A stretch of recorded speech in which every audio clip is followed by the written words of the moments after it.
We did till section 33 of evidence. Now I will start with section 34. और evidence में बहुत ज़्यादा changes हैं नहीं, ठीक है।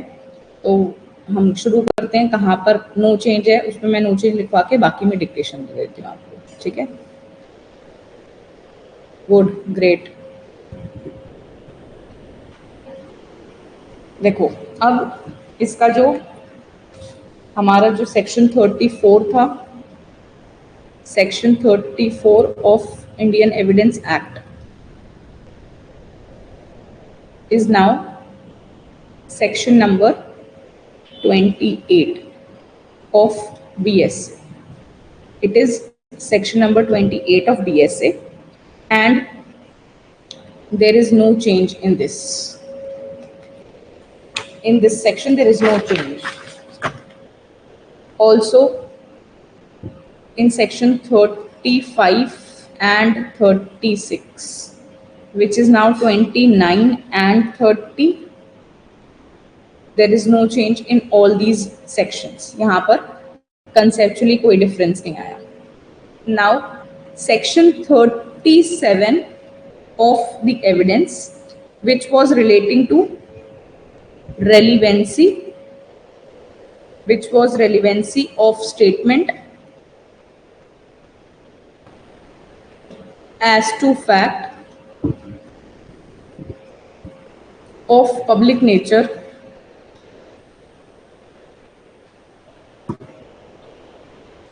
contained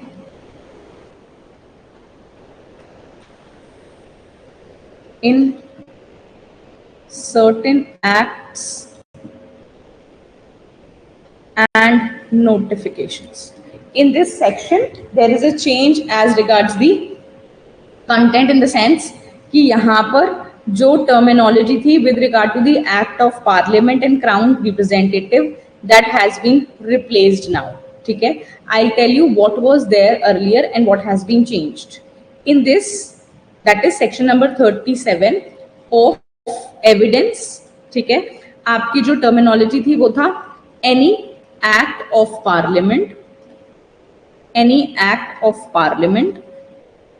or any central act, provincial act, or state act.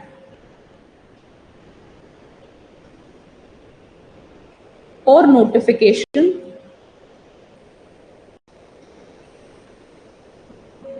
by Crown representative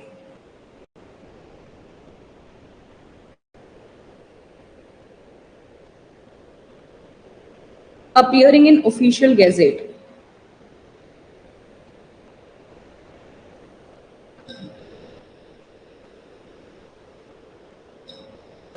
or in any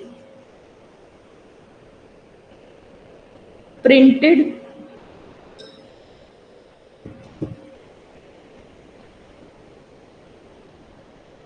paper purporting to be London Gazette or Government Gazette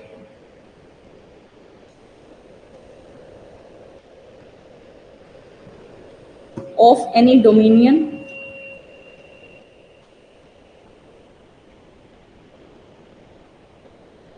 colony, or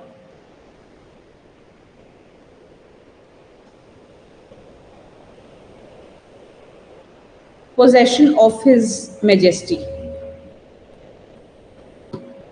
ये देखो, ये जो बेटा सारा था ना आपका जो कंटेंट था, ये आपका ब्रिटिश लॉ का स्टेटमेंट्स हैं. आप इसमें देखो सारा आपका act of parliament, provincial act, crown representative of London gazette and dominion colony. ठीक है, all this has been replaced. It was in the law of evidence, but now it has been changed. Now it has been replaced as any central act or state act or in a central government or state government. Notification appearing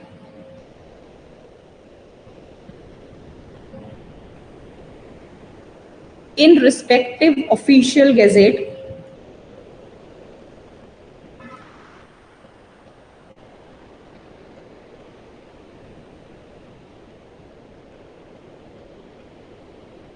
or in any printed paper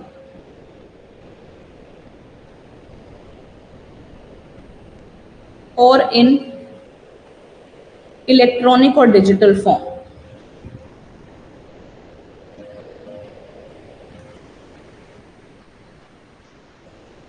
Is a relevant fact.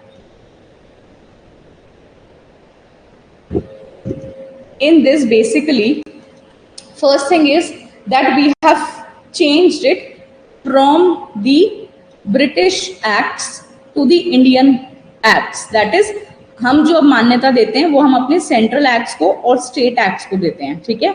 जो भी उसके official gazette में होता है वो यहाँ पर important है। और ये जो है अगर वो प्रिंटेड पेपर में होगा या फिर इलेक्ट्रॉनिक या डिजिटल फॉर्म में है, this part of electronic and digital form is important because earlier we had it only on the printed paper, लेकिन अब आपका जो BSA है, ये जो पार्ट है आपका ये BSA का हो गया, BSA में ये रिप्लेस किया गया है। और ये जो सेक्शन है इसका सेक्शन नंबर 31 है, ठीक है। तो ये दो चीजें ध्यान रखना है यहाँ पर, एक तो हमने सेंट्रल एक्ट और स्टेट एक्ट कर दिया यहाँ पर, दूसरा along with printed the printed paper, now we are also taking into account the electronic or the digital form. Also we are taking into account the electronic or the digital form, ठीक है बेटा। ये आपको ध्यान रखना है इस particular section में। इसमें सारी जो इसकी लैंग्वेज थी वो चेंज कर दी गई है।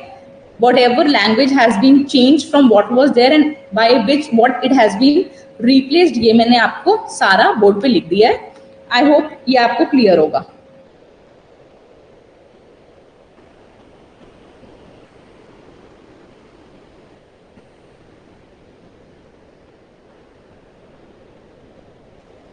नाउ मूविंग फॉरवर्ड, जो भी मैंने सारा लिखा है ये क्लियर होना चाहिए। अब हम मूव फॉरवर्ड करते हैं। आपका जो नेक्स्ट 3 सेक्शंस हैं, ठीक है, that is from section 38 till section 40। From section 38 till section 40 आपके सेक्शन 38 में सिर्फ टर्म इंक्लूडिंग डिजिटल और इलेक्ट्रॉनिक फॉर्म ऐड हुआ है, मतलब जहां पर भी स्टेटमेंट्स थी which was confined into law books, ठीक है। रेलिवेंसी ऑफ स्टेटमेंट की बात कर रहे हैं जो कि लॉ बुक्स में थी, वो कन्फाइंड थी पहले प्रिंटेड फॉर्म में, अब उसमें हमने इलेक्ट्रॉनिक और डिजिटल मोड ऐड किया है। सिर्फ वही एक चेंज आया है 38 में, और 39 और 40 में कोई चेंज इसमें नहीं है, ठीक है। Now I will write it on the board so that you can understand as to what the change is. See now, section आपका जो पहले प्रीवियसली सेक्शन 38 था, which was regarding relevancy of statement as to any law contained in law books, ठीक है। आपकी जो law books हैं उसमें कोई भी स्टेटमेंट जो थी वो रेलिवेंट थी। अब इन्होंने क्या किया कि यहां पर, ठीक है, यहां पर जो आपका हेडिंग है इस सेक्शन का और जो यहां पर इसका मेन टेक्स्ट है, बेटा बुक की बात की थी तो हम यहाँ पर बुक की बात कर रहे हैं, तो वो बुक चाहे प्रिंटेड फॉर्म में हो चाहे इलेक्ट्रॉनिक फॉर्म में हो, दोनों चीजें अब एक्सप्लिसिटली इंक्लूडेड हैं। What they have included both in the heading and in the main text is the content that the electronic और digital form book, चाहे अब प्रिंटेड फॉर्म में हो, इलेक्ट्रॉनिक फॉर्म में हो या फिर डिजिटल फॉर्म में हो, ये सारी इंक्लूडेड हैं इन सेक्शन 38।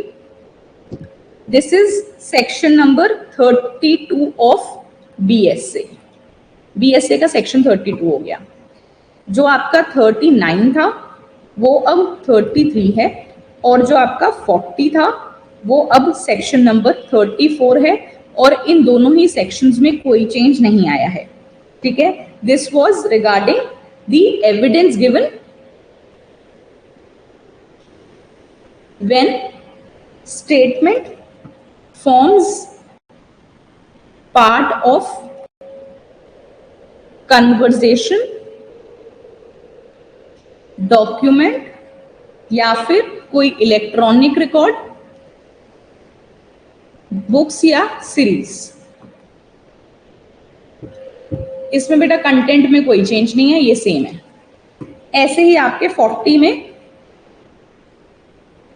प्रीवियस जजमेंट्स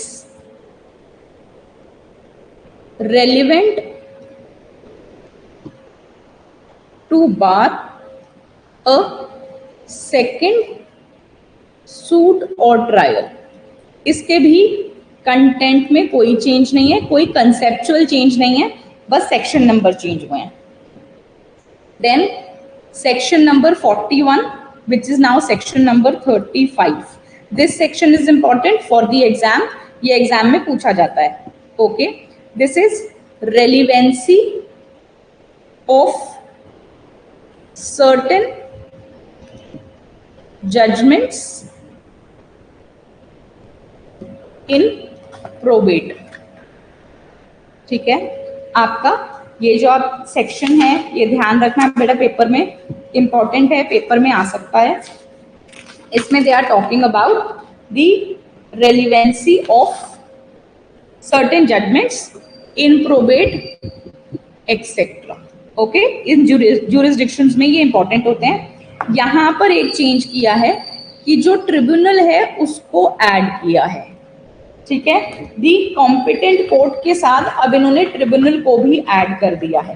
पहले आपका जो कंटेंट था, ठीक है, यहां पर आप देखोगे एविडेंस एक्ट में ट्रिब्यूनल नहीं था, एविडेंस एक्ट में सिर्फ कॉम्पिटेंट कोर्ट लिखा जाता था। आपका जो कॉम्पिटेंट कोर्ट है, अगर कोई भी फाइनल डिग्री है, ऑर्डर है किसी भी कॉम्पिटेंट कोर्ट का, ठीक है, जिसको हम प्रोबेट या मैट्रिमोनियल, एडमिटैलिटी और इंसॉल्वेंसी ज्यूरिसडिक्शन में यूज करते थे, अब वहां पर इन्होंने कॉम्पिटेंट कोर्ट या फिर ट्रिब्यूनल ऐड किया है। मतलब अगर फाइनल जजमेंट होगा कॉम्पिटेंट कोर्ट का या फिर ट्रिब्यूनल का, तो वो हमारे लिए रेलिवेंट है यहाँ पर। ठीक है, इस चीज को ध्यान रखना। Then from section number 42 till 44 which is now section number 36 to 38, ये है आपका बीएसए का, ये आपका इंडियन एविडेंस एक्ट का, इसमें कोई चेंज नहीं किया गया। The content is same here. In this, the content is same. So I will repeat once again as to what are the changes that have been made. Section number 32 जो है अब भारतीय साक्ष्य अधिनियम का, उसमें जो बुक्स एडेड हैं यहाँ पर, वो अगर बुक आपका इलेक्ट्रॉनिक या डिजिटल फॉर्म में है तो वो भी रेलिवेंट होगा। अब 39 और 40 में कोई कंसेप्चुअल चेंज नहीं आया है। आपका जो ये सेक्शन नंबर 40 है ये भी इंपॉर्टेंट मान सकते हो आप पेपर के लिए। ठीक है, क्योंकि इसमें प्रीवियस जजमेंट है जो कि बार करती है सेकंड सूट और सेकंड ट्रायल। फिर आपका section number 35 is important, and यहाँ पर ये मेजर चेंज है कि आपकी जो जजमेंट थी वो पहले सिर्फ कॉम्पिटेंट कोर्ट की कंसिडर करते थे, अब ट्रिब्यूनल की जजमेंट को भी कंसिडर करना शुरू कर दिया है। In section 42 till section 44 which is now 36 to 38, there is no change that has been made। यहाँ पर अब कोई चेंज नहीं आया है। तो अगर आप कंसेप्चुअली देखोगे तो बहुत ज्यादा चेंजेस इसमें नहीं है। और मेजरली क्या चेंज किया है इन्होंने, जहां पर भी आपकी जो बुक्स थी वो प्रिंटेड फॉर्म में थी, वहां पर बस एडिशंस किए हैं कि इलेक्ट्रॉनिक फॉर्म में भी वो यूज होने शुरू हो जाएंगे। मतलब कोई बुक पहले जो हार्ड कॉपी होती थी वो इंपॉर्टेंट होती थी, अब इन्होंने ये किया है कि अगर कोई बुक है वो इलेक्ट्रॉनिकली अवेलेबल है, डिजिटली अवेलेबल है, तो वो भी रेलिवेंसी की कैटेगरी में आती है, ठीक है। अब उसके बाद एक आपका कंसेप्ट आता है 45 to 51 of the evidence with regard to the ये एक्सपर्ट ओपिनियन, ठीक है बच्चे, वो पेपर के लिए इंपॉर्टेंट है, आपको 5 नंबर में मेंस के एग्जाम में आ सकता है 45 to 51। इसमें चेंज किया है, इसमें क्या चेंज किया है कि ये पहले स्पेसिफाई किया हुआ था इन्होंने, as to the expert opinion the skills were, मतलब हम कौन सी फील्ड ले रहे हैं, बेसिकली वो जो फील्ड थी उसको स्पेसिफाई किया गया था। जैसे इन्होंने यहाँ पर पहले एविडेंस एक्ट में लिखा हुआ था field of foreign law, science और आर्ट और एज टू हैंड राइटिंग, ये 4 चीजें स्पेसिफाइड थी, ठीक है। अब इन्होंने और एनी अदर फील्ड भी कर दिया, उस एनी अदर फील्ड से इसका जो आपका एरिया है इस पर्टिकुलर सेक्शन का वो बहुत ज्यादा वाइडन हो गया है। इसका मतलब है कि जैसे अगर आप एक्सपर्ट ओपिनियन देखोगे तो आपका जो डीएनए है वो भी एक्सपर्ट है, ठीक है, आपका जो जितनी भी सारी चीजें साइंटिफिक टेक्नोलॉजी से आएंगी, जितनी भी सारी चीजें इसमें साइंटिफिक टेक्नोलॉजी से आएंगी, क्योंकि फॉरेन लॉ हमने ऑलरेडी ऐड कर लिया, आर्ट हमने ऐड कर लिया, साइंस ऐड किया और identity of hand writing add किया। तो ये जितनी भी सारी चीजें हैं ये स्पेसिफिक थी, इसका जो एरिया था वो कम था। अब जब इन्होंने और एनी अदर फील्ड कर दिया तो आप किसी भी फील्ड का एक्सपर्ट का ओपिनियन अगर आप पेश करोगे and that opinion is backed by the reasoning as per section 51 of the Indian evidence act जो हमारा था, उसके हिसाब से अगर आप अपनी फील्ड जो है आपकी वो प्रॉपरली डेवलप्ड है, मतलब कोई साइंटिफिक फील्ड है लेट्स से, और वो रिलायबल है, ठीक है। एक्सपर्ट ओपिनियन में हम क्या करते हैं कि आपकी कोई फील्ड है ऐसी जिससे हमने आपका जो उस फील्ड का एक्सपर्ट है उसका ओपिनियन लिया। Now that opinion needs to be backed upon a particular reasoning. For example, when any poison is being administered to somebody, now the death has been caused as the consequence of administration of that poison, ठीक है। अगर आपका जो poison हमने administer किया और जो जिसकी डेथ हुई उसके वही सिम्टम्स हैं जो उस पॉइजन को कंज्यूम करने से होते हैं, तो आपका जो एक्सपर्ट का ओपिनियन है वो विद रीजनिंग है, वो रीजन देता है कि भाई हमने पहले भी बहुत केसेस में देखा है कि इस पर्टिकुलर पॉइजन के ऐसे ऐसे रेपरकशंस होते हैं, इन केसेस में डेथ हो सकती है। जैसे कुछ ज्यादा क्वांटिटी में ले लिया, कुछ कम क्वांटिटी में ले लिया, या फिर अगर कोई ऐसा बंदा है जो ऑलरेडी बीमार था, अगर आप वो उसको एडमिनिस्टर कर दोगे, भले ही बहुत स्मॉल क्वांटिटी में करो, जैसे कोई एक केमिकल है, अगर आप नॉर्मली किसी इंसान को दोगे जो कि कहीं पर भी किसी चीज से, किसी मेडिकल रीजनिंग से सफर नहीं कर रहा, तो उसको सिर्फ इतना ही होगा कि लेट्स से उसका स्टमक अपसेट हो जाए, उसको डायरिया हो जाए, सिर्फ इतना रिएक्शन होगा। लेकिन अगर हम किसी ऐसे को एडमिनिस्टर करते हैं जिसको कोई भी आपका स्टमक प्रॉब्लम है, तो उससे क्या होगा, उसका जो हर्ट या फिर प्रीवियस हर्ट या फिर जो डेथ होने के चांसेस होते हैं वो एक्सेलरेट हो जाते हैं, ठीक है। तो हमने यहाँ क्या किया, आपका जो ओपिनियन है, जो एक्सपर्ट का ओपिनियन है, उसको कंसिडर किया, जो पहले स्पेसिफाइड था उसको अब ब्रॉडन कर लिया। जहां तक आपका फेक वीडियो की बात है कि हमारे को ये चेक करना है कि वीडियो फेक है या नहीं है, हाँ बच्चे ये पहले भी होता था। आपका जो फेक वीडियो का कंसेप्ट है कि हमारे को ये देखना है, सबसे पहले हम ये करते थे कि जो टेप रिकॉर्डेड कन्वर्सेशन है, वीडियो हो चाहे ऑडियो हो, क्या वो टेप रिकॉर्डेड कन्वर्सेशन एडमिसिबल थी इंडियन एविडेंस में?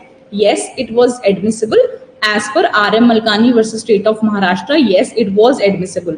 Now the second question is that when we are talking about the admissibility, हमने उसको रिकॉर्ड पे लिया, एडमिसिबल किया, अब हम उसके रिलायबिलिटी फैक्टर देखते हैं। मतलब वो जो वीडियो है क्या वो टेम्पर्ड है, क्या वो कहीं से उसका कहीं हमने एडिशन किया, क्या उसको डिलीशन किया। अगर आप उस लैंडमार्क जजमेंट का जो पैराग्राफ है जिसमें आप देखेंगे as to what are the requirements for the admissibility of that video, ठीक है, या टेप रिकॉर्डेड कन्वर्सेशन को, तो उसमें उन्होंने स्पेसिफाई किया हुआ है that the video should be in the voice of the person of whom it is contended to be। मतलब आपने कहा कि इसमें ए जो है वो एक पब्लिक सर्वेंट है, और वो क्या कहते हैं ब्राइब लेने की उसकी कन्वर्जेशन है। सबसे पहले आपको ये प्रूव करना पड़ेगा कि वो जो वीडियो है वो उसी की आवाज में है, ठीक है।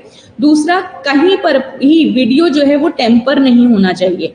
क्या वो वीडियो फेक है? जैसे अब जो एआई का कंसेप्ट है उसकी वजह से यू विल हैव टू सी कि क्या मॉफ्ड वीडियोस हैं, क्या फिर जो आवाज है वो किसी और की है। वो सारी चीजों को उसकी जो रेलिवेंसी है वो ऑलरेडी होती थी, सेक्शन 3 में होती थी, जहां पर हम डॉक्यूमेंट डिफाइन करते थे, ऑलरेडी थी। और हाँ, उसमें जो ओपिनियन ऑफ एक्सपर्ट है वो सेक्शन 45 में एडमिसिबल होता था, वो रेलिवेंट होता था, और एडमिसिबिलिटी उसको जुडिशियल इंटरप्रिटेशन से ऑलरेडी हमने दे रखी थी, ठीक है। अब मैं इसमें आपको बताती हूँ कि सेक्शन नंबर्स में क्या चेंजेस आए हैं और दूसरा कंटेंट वाइज क्या चेंज किया है।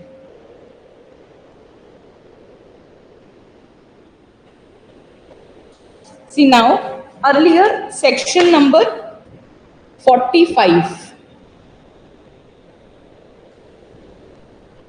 देखो जो आपका पहले सेक्शन नंबर 45 टू 51 था with regard to the expert opinion, आपका 45 टू 51 में एक्सपर्ट ओपिनियन दिया गया था। अब यहां पर वो जो सेक्शंस चेंज किए हैं वो इन्होंने किए हैं सेक्शन नंबर 39 से लेके सेक्शन नंबर 45 तक। अब बीएसए में एक्सपर्ट ओपिनियन के बारे में प्रोविजंस दिए गए हैं। सबसे पहले द सेक्शन नंबर 45, जो सेक्शन नंबर 45 था वो अब है 39 clause 1 which is regarding the opinion of expert. आपका जो एक्सपर्ट ओपिनियन है वो इसमें रेलिवेंट था। अब वो ये कह रहा है कि पहले इसमें था आर्ट, साइंस, ठीक है, इसमें आपका फॉरेन लॉ भी था। बेटा ये पेपर में आता है क्वेश्चन, ये सारे ना एज ऑप्शंस आते थे, ठीक है, कि आपका ये 3 दे दिए क्योंकि ये ऑलरेडी एक्सप्लिसिटली मेंशन्ड है, और इनके साथ कोई एक और 4th ऑप्शन दे दिया और उसमें क्वेश्चन पूछ लिया कि एक्सपर्ट ओपिनियन एज पर 45 किस फील्ड में नहीं एप्लीकेबल है, ठीक है। तो ये वाला जो सेक्शन है ये आपका इंपॉर्टेंट है पीटी के पर्सपेक्टिव से। Okay, now in this the term any other field, यहां पर any other field has been added. तो ये जो एनी अदर फील्ड है ना, इन्होंने यहां पर अब स्पेसिफाई नहीं किया, हम इसको रिस्ट्रिक्ट नहीं कर रहे हैं आर्ट से या फिर साइंस से, ठीक है। हम इन में से किसी भी चीज से इसको रिस्ट्रिक्ट नहीं करते। आप किसी भी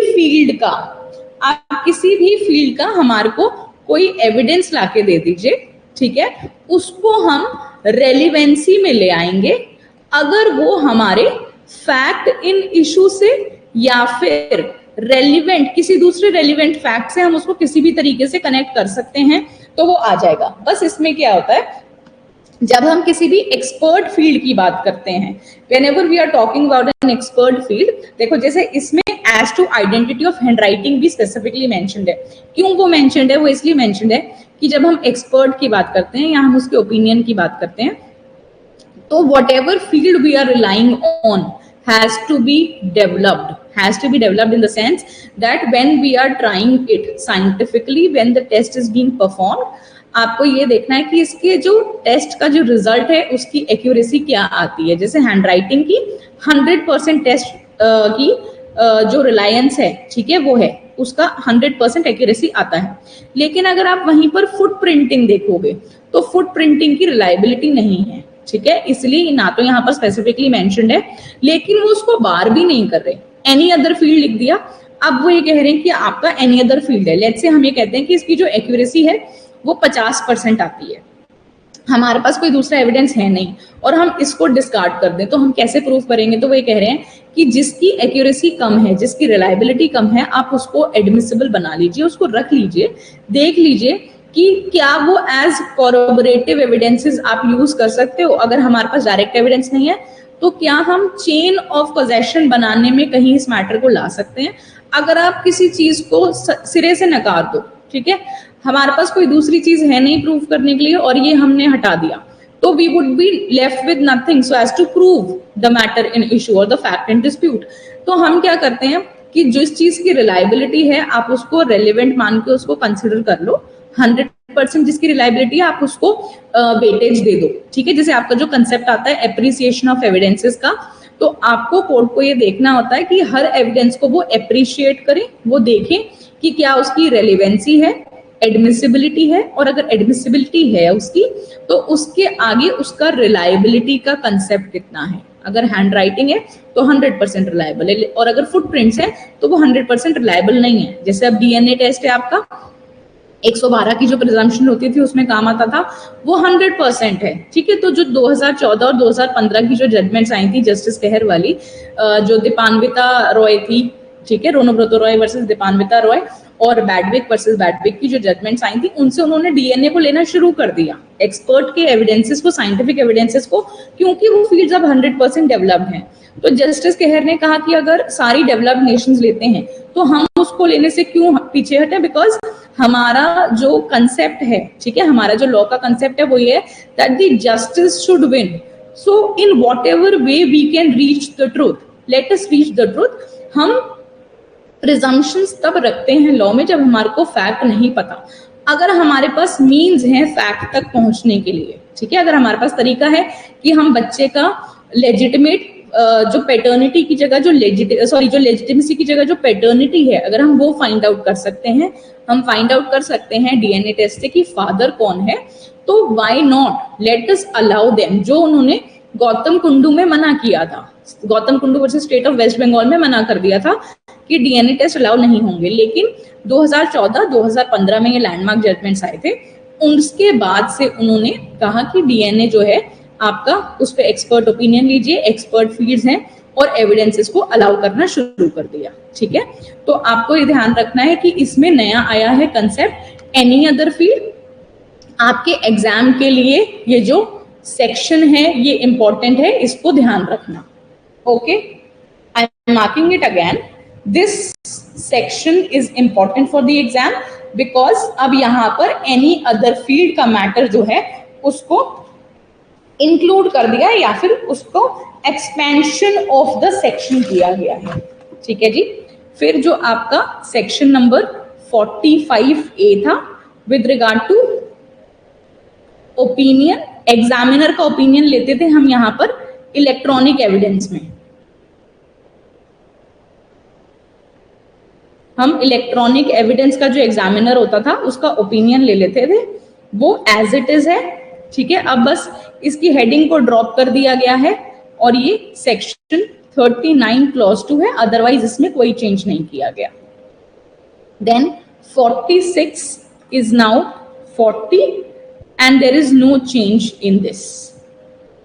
section number 47 is now section 41 clause 1। अब ये जो आपका सेक्शन 47 था पहले एविडेंस का, इसकी भी अपनी एक इंपॉर्टेंस है।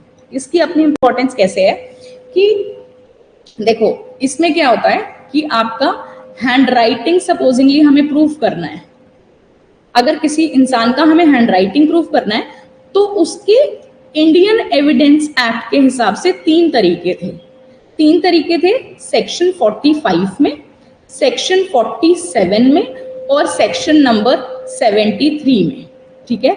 इसमें हम एक्सपर्ट ओपिनियन लेते हैं, 45 में आता था एक्सपर्ट ओपिनियन, ठीक है। और आपका जो सेक्शन नंबर 47 था, 47 जो था उसमें आता था somebody who's acquainted with the handwriting, जिसने उसकी हैंडराइटिंग पढ़ी हो या देखी हो, ठीक है। जो नॉर्मल बिजनेस में जिसने हैंडराइटिंग पढ़ी हो या देखी हो उसका जो ओपिनियन है वो इंपॉर्टेंट था, ठीक है।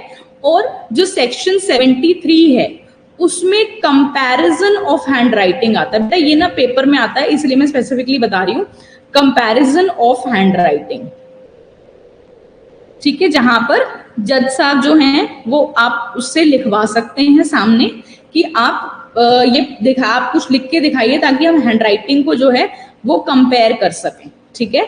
तो ये आपका इंपॉर्टेंट है, अगेन पीटी में आता है बेटा ये, ठीक है। पीटी में आता है कि आप हैंडराइटिंग किस किस सेक्शंस में हम फाइंड आउट कर सकते हैं। क्या ऑल ऑफ द अबव है, मतलब तीनों सेक्शंस लिख के ऑल ऑफ द अबव लिख देंगे, ठीक है। तो हम या तो एक्सपर्ट से हैंड राइटिंग आइडेंटिफाई करवाते हैं, या फिर somebody who's acquainted with the handwriting, जिसने या तो आपको लिखते हुए देखा है या फिर बिजनेस में लेटर्स एक्सचेंज किए हैं, that person is acquainted with the handwriting. और जो 73 था वो कंपैरिजन ऑफ हैंडराइटिंग में था, जो कोड है वो आपका जो हैंडराइटिंग है उसको कंपेयर कर सकती है, ठीक है। इसके जो चेंज सेक्शंस हैं, जो नए सेक्शंस हैं, वो भी मैं आपको लिख के दे रही हूँ बोर्ड पे, ये पेपर के लिए पढ़ लेना बेटा, इंपॉर्टेंट है ये, ठीक है। अब आपका जो 47 था वो, सॉरी जो 45 था पहले, वो हो गया है 39 क्लॉज 1, जो 47 था वो है 41 क्लॉज 1, ठीक है, 41 क्लॉज 1। और जो आपका 73 था वो अब हो गया है सेक्शन नंबर 72। तो बेटा इसका ध्यान रखना, इसके पेपर में आने के चांसेस हैं, ठीक है। एक तो आपको इस चीज का ध्यान रखना है, एक तो ये पार्ट इंपॉर्टेंट है इसमें, और दूसरा जो सेक्शन आपका 47 था उसमें टर्म हैंड राइटिंग था, ठीक है, कि आप इस बंदे की जिसको आपने या तो लिखते हुए देखा है या फिर आपने उसके लेटर्स पढ़े हैं, उसका जो हैंड राइटिंग था वो आप पहचान सकते हो, ठीक है ना। आपने जैसे अपने भाई बहन को लिखते हुए देखा, अपने स्कूल में अपने फ्रेंड्स को लिखते हुए देखा, तो आप उनकी हैंडराइटिंग पहचान सकते हो। क्यों? क्योंकि you are acquainted with the handwriting of the person, ठीक है। अब इसमें टर्म सिग्नेचर भी लिख दिया गया है। The term signature has been added in the heading में यहां पर जो टर्म सिग्नेचर है वो ऐड कर दिया गया है, ठीक है। अब उसके बाद आपका जो सेक्शन नंबर 47A था, सेक्शन नंबर 47A जो था, अब वो 41 क्लॉज 2 है और इसमें कोई चेंज नहीं है। इलेक्ट्रॉनिक सिग्नेचर का जो ओपिनियन था वो रेलेवेंट था इसमें, इस पर्टिकुलर सेक्शन में, और इसमें चेंजेस नहीं है। Section number 48 is now section number 42. This is regarding the opinion of general custom or right. General custom और राइट के बारे में जो ओपिनियन होता है वो इंपॉर्टेंट था, ठीक है जी। फिर section 49 is section 43 now, and in this also there is no change. बेटा अब आपके 51 तक कोई चेंजेस नहीं है, मैं आपको सेक्शन नंबर्स लिख दे रही हूँ यहाँ पर। जो 50 था अब वो 44 है, और जो 51 था वो 45 है। यहाँ पर इसमें इन दोनों में भी कोई चेंज नहीं है, okay. I will repeat all this again. I am saying that we had expert opinion from section 45 till section 51। Expert opinion mention था, अब 39 से 45 तक आ गया है बीएसए में। ये सेक्शन इंपॉर्टेंट है क्योंकि हम यहाँ पर ओपिनियन ऑफ एक्सपर्ट की बात कर रहे हैं, और उसमें हम पहले टर्म मेंशन करते थे फॉरेन लॉ, आर्ट, साइंस। अब ये एनी अदर फील्ड जो है ये न्यूली एडेड है, any other field newly added है, which makes the scope of the section wide. इससे जो सेक्शन का स्कोप है वो बहुत वाइड हो गया, मतलब अब वो कन्फाइंड नहीं रह गया इन फील्ड्स में, अब वो कन्फाइंड नहीं है, अब वो किसी भी फील्ड का अगर एक्सपर्ट है तो उसका जो ओपिनियन होगा वो रेलिवेंट है, ठीक है। फिर आपका 45A का 39 क्लॉज 2 हो गया, कोई चेंज नहीं आया। 46 जो था वो 40 हो गया, उसमें कोई चेंज नहीं आया। 47 में चेंज आया, जहां पर हमने हैंड राइटिंग लिखा है, उसमें हेडिंग में हमने टर्म सिग्नेचर लिख दिया कि भाई जिसने उस बंदे की हैंड राइटिंग देखी हो या फिर उसके लेटर्स रिसीव किए हो वो एक्वेंटेड होता है, वो पहचानता है, ठीक है। फिर ये जो बाकी के सारे सेक्शंस हैं, या मैंने सेक्शन नंबर मेंशन कर दिए हैं, चेंजेस कुछ नहीं आए यहाँ पर। और ये एक आपका पीटी का क्वेश्चन आता है, आपके पीटी में ये क्वेश्चन आता है कि हैंड राइटिंग जो है वो कहाँ कहाँ पर मेंशन्ड है, आप हैंड राइटिंग को कहाँ कहाँ पर आइडेंटिफाई कर सकते हो उनके ये रेलिवेंट सेक्शन थे। जो ब्लैक पे मार्क्ड हैं वो एविडेंस के हैं, जो रेड में मार्क्ड हैं वो न्यू बेयर एक्ट के हैं। ठीक है जी, आपका जो कंसेप्ट है एज रिगार्ड्स एक्सपर्ट ओपिनियन वो इतना ही है, उसमें इतना ही चेंज आया है, अदरवाइज इसमें और कोई चेंज नहीं है।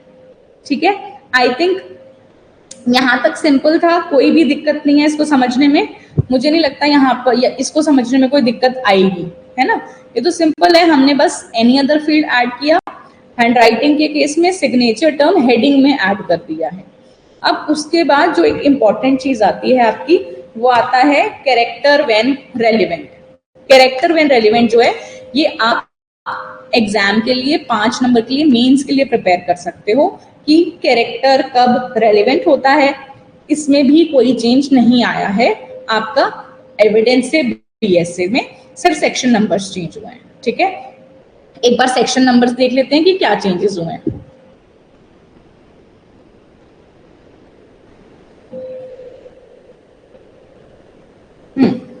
अब जो हमने ये किया है, जो हमने ये सॉरी करना है 52 से लेके 55 तक, 52 से 55 तक आता है आपका character when relevant.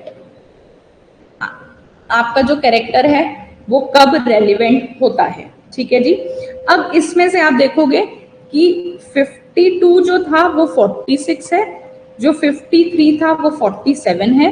53A is now section number 48, 54 is 49 and 55 is 50। ठीक है, अब इसमें देखो कंसेप्चुअली कोई चेंज नहीं है, कंसेप्चुअली कोई चेंज नहीं है, लेकिन एक चीज का ध्यान रखो कि जो ये वाला सेक्शन है आपका 52 और जो सेक्शन नंबर 52 था और जो 55 था, ये दोनों सिविल केसेस में यूज हुए। ठीक है, these are relevant in while we are talking about the civil cases. आपका जो 52 है वो ये कहता है कि आपका जो कंडक्ट है वो इररेलेवेंट है। In civil cases character to prove conduct is irrelevant, जो कि अब 46 में आ गया है।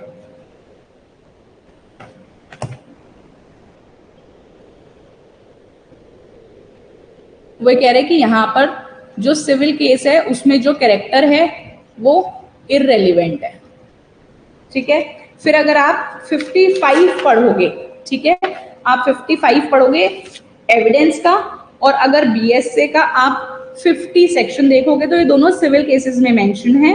वो ये कह रहे हैं सिविल केसेस में आपका जो कैरेक्टर है, ठीक है, वो जब आपका अमाउंट ऑफ डैमेजेस को डिसाइड करने के काम आता है, अमाउंट ऑफ डैमेजेस को डिसाइड करने के काम आता है, तब वो रेलिवेंट हो जाता है, तब उसकी रेलिवेंसी होती है।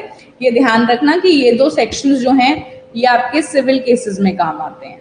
ठीक है, फिर उसके बाद जो आपका section number 47, 48 and 49, keep this in mind that they are being used in criminal law। ठीक है, अब ये सारा क्रिमिनल लॉ का मैटर है। अब वो ये कह रहे हैं क्रिमिनल लॉ में जो आपका प्रीवियस गुड कैरेक्टर है वो रेलिवेंट है। आपकी जो क्रिमिनल प्रोसीडिंग्स होती हैं, in your criminal proceedings the fact that the person has a good character is relevant. Okay, then in 53A, which is now 48, this is important for your PT exam. For your PT 53A, which is now 48, is important. Okay, because in this we are talking about the fact कि हम इसमें लड़की का consent या quality of consent को question नहीं करेंगे, only because she had previous sexual experience, only because she had previous sexual experience. उन केसेस में जहां पर हम रेप के बारे में बात करते हैं, जैसे आपका जो ये 53A जो 48 हो गया है, वो ये कह रहा है कि आपका जो बीएनएस है, ठीक है जी, आपका बीएनएस मतलब जो आपका आईपीसी था पहले, उसमें अगर हम सेक्शन 64 से लेके आपका 64, 65, 66, 71 तक और फिर 74 से लेके अगर हम 78 तक की बात करें, या तो कमीशन की या फिर attempt of any of these, या फिर हम किसी के अटेम्प्ट की बात करें, ठीक है। और जो इशू है वो ये है that whether there was consent or not, ठीक है। और अगर हम ये कहते हैं कि विक्टिम का प्रीवियस सेक्सुअल एक्सपीरियंस था, इसका मतलब ये नहीं है कि जो विक्टिम है वो हर सेक्सुअल एक्ट के लिए कंसेंट दे देगी इजीली। मैं बताती हूँ ये क्यों आया। देखो इसमें क्या है, इसमें वो बेसिकली ये कह रहे हैं कि अगर लड़की जो है उसका प्रीवियस सेक्सुअल एक्सपीरियंसेस रहे, उस प्रीवियस सेक्सुअल एक्सपीरियंस से और जो हमारा ये है फैक्ट एंड डिस्प्यूट है कि रेप हुआ, क्या उसमें लड़की का कंसेंट था या नहीं था, ठीक है। तो एक चीज तो ये है कि अगर लड़की ने कहा कि कंसेंट नहीं है, the court shall presume that there is no consent. दूसरी चीज आपने ये देखनी है कि जब हम क्वालिटी ऑफ कंसेंट की बात करते हैं, क्वालिटी ऑफ कंसेंट का मतलब है कि अगर आपको मथुरा रेप केस याद होगा तो उसमें ना उन्होंने बहुत सारी चीजें करी थी जो कि गलत थी। जैसे एक तो उन्होंने उस लड़की के चुप रहने को, ठीक है, वो पैसिव सबमिशन को उन्होंने कंसेंट समझ लिया। एक तो वहां पर उस जजमेंट में ये गलती है। दूसरा कि only because she had an affair with somebody that does not mean that she is a girl of easy moral virtue और इजी सेक्सुअल करेक्टर। मतलब उस जजमेंट में उन्होंने ये कहा क्योंकि उस टाइम पर जो अफेयर्स हैं या फिर जो प्री मैरिटल सेक्सुअल रिलेशनशिप्स था वो कॉमन नहीं थे, ठीक है। अभी कॉमन है, मोरली ठीक नहीं है, नहीं होने चाहिए, लेकिन अब वो एक ऐसी चीज है कि हम एक्सेप्ट कर लेते हैं कि हाँ ठीक है अगर होगा तो उसका मतलब ये नहीं है। देखो अगर किसी का ऑलरेडी आपका अफेयर है, किसी का आपका रिलेशनशिप चल रहा है, ठीक है, तो उसमें अगर लड़की ने सेक्सुअल इंटरकोर्स के लिए हाँ कहा, इसका मतलब ये नहीं है कि उसको अगर कोई भी लड़का पूछेगा तो वो उसको हाँ ही कर देगी। मथुरा रेप केस में उन्होंने यही किया था कि बिकॉज उसका अफेयर चल रहा था किसी के साथ, तो उन्होंने ये कहा कि बिकॉज इसका प्रीवियस सेक्सुअल एक्सपीरियंस है। देखो ये इसको अफेयर से सिर्फ कन्फाइन नहीं करना, it can be anything like the so called situationship right now which is going on these days. आपका सिचुएशनशिप हो गया या फिर वन नाइट स्टैंड हो गया या फिर फ्रेंड्स विद बेनिफिट का जो सो कॉल्ड कंसेप्ट है, हम सारी चीजें इसमें इंक्लूड करते हैं, ठीक है। तो अगर लड़की का कोई प्रीवियस सेक्सुअल एक्सपीरियंस है तो इसका मतलब ये नहीं है कि वो किसी को भी हाँ कर देगी। अब ये जो प्रीवियस सेक्सुअल एक्सपीरियंस है वो आपका मैरिटल रिलेशनशिप से भी हो सकता है, आउट ऑफ शादी भी हो सकता है। तो अगर लड़की का प्रीवियस सेक्सुअल एक्सपीरियंस है तो आप ये नहीं कहोगे कि वो हर एक्ट के लिए हाँ कर देगी। उन्होंने ये स्पेसिफाई किया कि even if the consent that you are taking from is a prostitute, this does not mean that she can say yes, or you can say because she's a prostitute she would have consented to every act. No, every woman has a right to consent for every act with the same man also, ठीक है। अगर वो marital relationship नहीं है, अगर supposedly कोई prostitute भी है, अगर आप उसका कंसेंट लेते हो, आप जितनी बार उसके साथ एक्ट करोगे उतनी बार उसका कंसेंट लेना पड़ेगा। अभी क्योंकि हमारे पास मैरिटल रेप नहीं है एज अ कंसेप्ट, जो थोड़ा बहुत है वो हमारे रेप के सेक्शन में जो दिया गया है बस वही पार्ट है, ठीक है। आप उसको एज सच इन्होंने अभी रेप की कैटेगरी में नहीं लेके आए हैं। तो वो ये कह रहे हैं कि अगर आपका for every act you are required to take consent, उस लड़की का जो प्रीवियस सेक्सुअल एक्सपीरियंस है उससे फर्क नहीं पड़ना चाहिए। आपको कोई मतलब नहीं है कि उसका प्रीवियस सेक्सुअल एक्सपीरियंस था, उससे आप जो हमारा डिस्प्यूटेड केस है उसके कंसेंट को क्वेश्चन नहीं करोगे, ना ही उसके क्वालिटी ऑफ कंसेंट को। जब हम क्वालिटी ऑफ कंसेंट कहते हैं तो एक कंसेंट तो ये जो आपने एक्सप्रेसली दे दिया कि yes I am in for the sexual relationship, उसमें क्या होता है बच्चे, जो उसमें अगर आप देखोगे आईपीसी में या बीएनएस में तो स्पेसिफाई किया हुआ है कि आपका जो कंसेंट है वो या तो बाय वर्ड्स होगा या फिर वो बाय एक्ट है या फिर बाय एक्सप्रेशंस या जेस्चर हो सकता है। It is just that you are required to communicate the consent. वो कैसे करते हो that is upon the girl, ठीक है। तो वो यहाँ ये कह रहे हैं कि अगर आपका कंसेंट आपने लेना है तो जो क्वालिटी ऑफ कंसेंट होता है, ठीक है, आपने एक्सप्रेसिवली नहीं बोला, आपने by the way of act बोला, when the act was started you are accompanying in the performance of the act, that means you are a consenting party. लेकिन only because the girl did not raise an alarm thinking कि अगर अब मैंने यहाँ पर चिल्लाया भी तो उसको कोई फायदा नहीं होगा, या फिर अगर मैंने रिटेलिएट किया, अगर मैंने चीखा चिल्लाया, अलार्म रेज किया तो ये लोग मुझे मार देंगे, वो पैसिव सबमिशन है, वो कंसेंट किसी भी तरीके से नहीं मान सकते हम, ठीक है। So this is what and this is how you have to interpret the concept of quality of consent. Now moving forward, अब हम आगे बढ़ते हैं।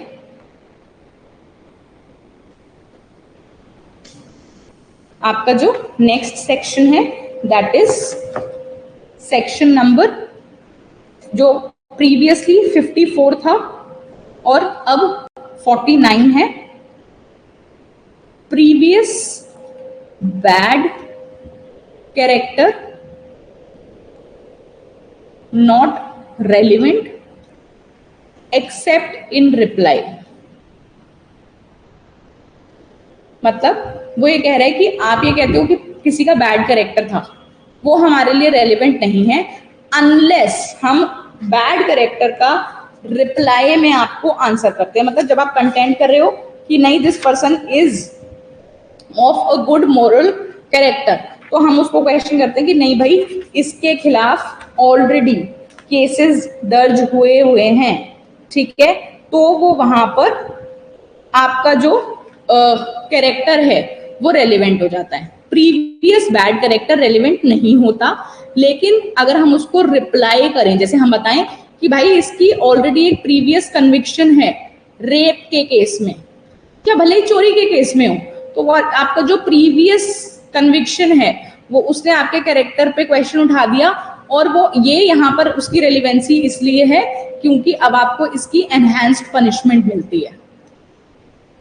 प्रीवियस कन्विक्शन हुआ ना, तो आपके पास अब उसकी एनहांस्ड पनिशमेंट का कंसेप्ट हमारे को अप्लाई करना पड़ेगा, इसलिए ये रेलिवेंसी आ जाती है। इसलिए ये जो आपका कंसेप्ट है ना 52 से 55 का एविडेंस का, और अब 46 से लेके 50 का बीएसए का, बच्चे ये पेपर क्लियर करके जाना, ये इंपॉर्टेंट पार्ट है आपका। बी इट पीटी और बी इट मेंस, आपके दोनों केसेस में ही ये चीज काम आने वाली है, ठीक है जी। यहाँ तक सिंपल समझ में आया हमारे को, यहाँ तक हमने समझ लिया। अब क्या होता है, आई होप यहाँ तक समझ में आ ही जाएगा जितना मैंने समझाया है अभी तक। उसके बाद हम देखते हैं concept, fact, judicially noticeable need not be proved. मतलब जो हम 3 सेक्शंस करते थे पहले के, जो हम 3 सेक्शंस करते थे, fact which need not be proved, इसके 3 सेक्शंस हैं। बेयर एक्ट में आपके ओरल और डॉक्यूमेंट्री एविडेंस से पहले दिए गए थे, अभी भी दिए गए हैं। अब हम उसमें देखते हैं कि क्या कोई चेंज आया है, नहीं आया है, या सेक्शन नंबर क्या चेंज हुआ है।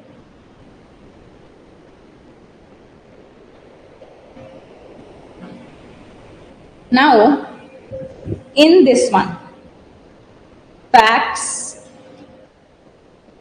need not be proved, ठीक है। वो फैक्ट जिसको प्रूव करने की जरूरत नहीं है, हमारे को कुछ फैक्ट्स ऐसे हैं जिनको प्रूव करने की जरूरत नहीं है।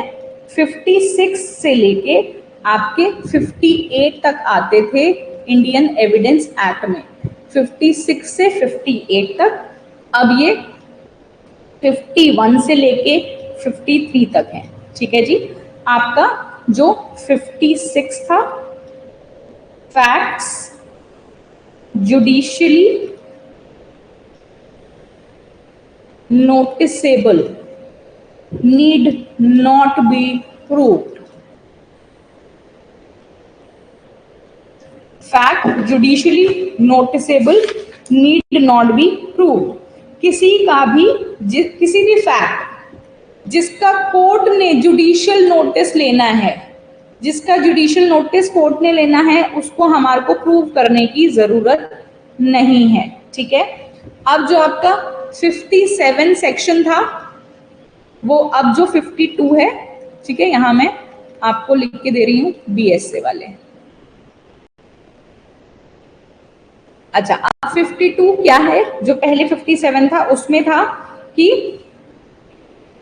कौन से ऐसे फैक्ट्स हैं जिसका जुडिशियल नोटिस कोर्ट ने लेना है, ठीक है। तो हमारे पास इसकी एक लिस्ट है कि भाई किसका हमने जुडिशियल नोटिस लेना है।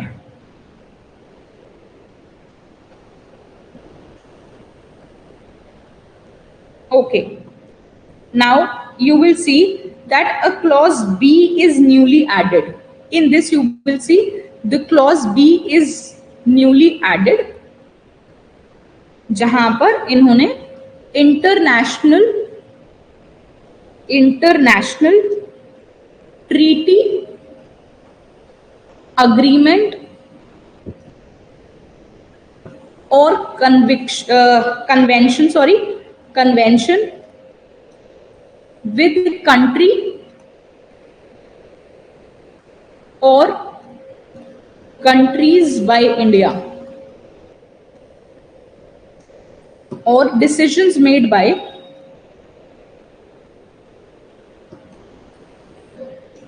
India at the international level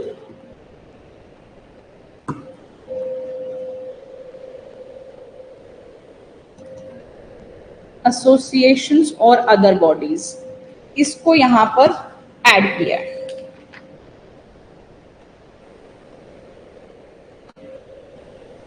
ठीक है, ये जो चीज है ये आपका कंटेंट में ऐड हुआ है, आपका जो क्लॉज बी है वो कंटेंट में ऐड हुआ। देखो पहले क्या था, इसमें क्लॉजेज मेंशन थे आपके 1 से लेके 13 तक, 1 से लेके 13 तक आपके क्लॉजेज मेंशन थे, जिसको अब इन्होंने चेंज करके ABCD कर दिया। ठीक है, तो ये तो आपको कोई डिफरेंशिएशन मतलब कंसेप्ट वाइज तो ये कोई पॉइंट है नहीं इसका, कंसेप्ट वाइज तो आपको इसमें कोई प्रॉब्लम आएगी नहीं। तो ये हो गया है अब A से लेके K तक,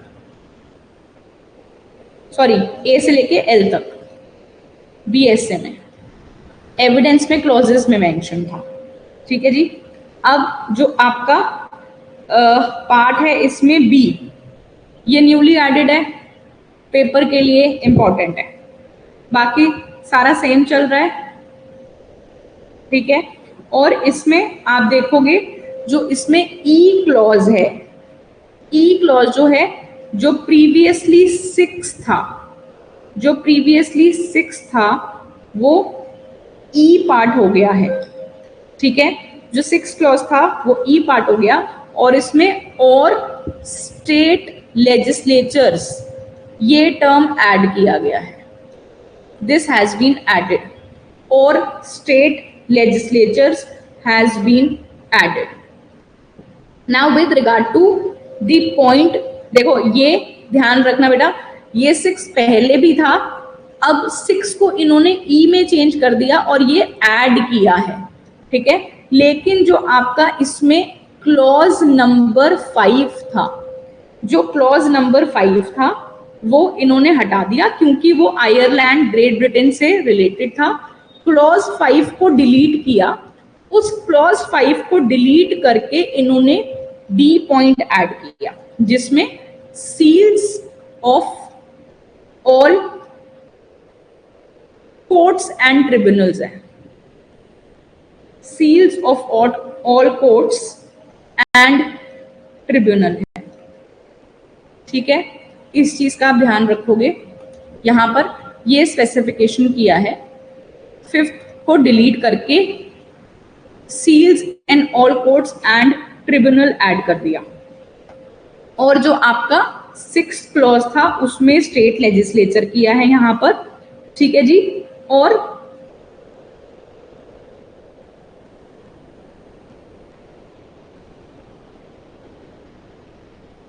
बाकी किसी क्लॉज में और कोई चेंज नहीं है यहाँ पर।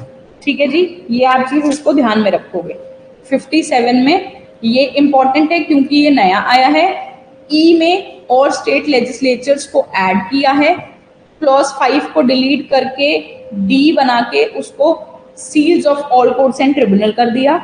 जो आपका सेक्शन नंबर 58 था उसको सेक्शन नंबर 53 कर दिया, जिसमें था facts admitted need not be proved. इसमें कोई चेंज नहीं है, ये आपका सेक्शन नंबर 53 है and I am writing no change. This is simple.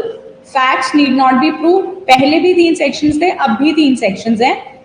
Facts judicially noticeable not to be proved, जिसका भी कोर्ट जुडिशियल नोटिस लेगा उसको प्रूव करने की जरूरत नहीं है। 52 में बताया गया है कि किसका जुडिशियल नोटिस कोर्ट लेता है, उसमें ये चेंजेस किए गए हैं। अब जो न्यूली एडेड है उसके पेपर में आने के बहुत ज्यादा चांसेस हैं। यहाँ पर स्टेट लेजिस्लेचर ऐड किया और 5th में seals of all courts and tribunals लिख दिया गया है। 58 से लेके 53 तक, सॉरी जो 58 था वो अब 53 हो गया है और उसमें कोई चेंज नहीं किया गया। ठीक है, दिस सेक्शन जो पहले 57 था उसको ढंग से पढ़ लेना, क्योंकि उसके जो क्लॉजेस हैं वो आपके एमसीक्यू में आ सकते हैं, जिसमें आपको 3 सही ऑप्शन दिए, एक गलत ऑप्शन दिया, वो आपको मार्क करना होगा। तो इसमें 57 सेक्शन का ध्यान रखना। Facts need not be proved जो आपका इसमें ये है 51 है और 53 है, वो तो सिंपल है। क्या आपको जो जुडिशियल नोटिसेबल है उसको प्रूव नहीं करना, और आपका लास्ट वाला हो गया कि जो फैक्ट एडमिट कर दिया उसको भी प्रूव नहीं करना। जो इंपॉर्टेंट चीज आती है वो 52 में आती है, सारे क्लॉजेस ध्यान से पढ़ने हैं, क्या क्या दिया हुआ है, पेपर में आने के चांसेस हैं पीटी में। ठीक है, आई होप आज हमने जितना किया उतना क्लियर होगा, उतना समझ में आ जाएगा। ठीक है, अब हम नेक्स्ट क्लास में आपका ओरल और डॉक्यूमेंट्री एविडेंस वाला पार्ट करेंगे। ठीक है,